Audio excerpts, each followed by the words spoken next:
Le déni fait référence à un mécanisme de défense, de protection. Je ne peux pas vivre sans mon père. Il est mort. Déni de deuil, il n'est pas mort. Je considère qu'il est vivant.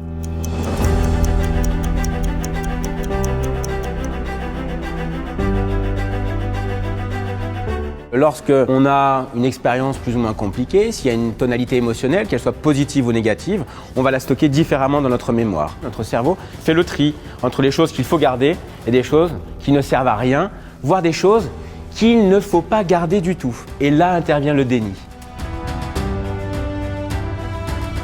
Le déni, c'est lorsque la réalité est incompatible, on va mettre de côté et considérer que ça n'est pas la vérité. Ça, c'est pour protéger le système. C'est comme un tableau électrique qui va disjoncter.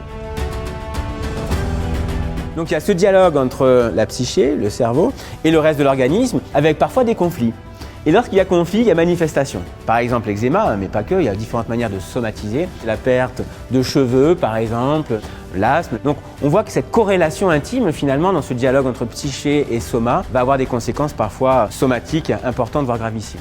Le meilleur exemple, c'est le déni de grossesse. Globalement, comme c'est inconcevable d'être enceinte, l'organisme va continuer avec des espèces de règles de menstruation, de fonctionner comme s'il n'y avait pas de grossesse. Il n'y aura pas vraiment de prise de poids et en général, on s'aperçoit très tardivement, parce que c'est le corps qui s'exprime, qu'il y a une grossesse et un bébé va naître.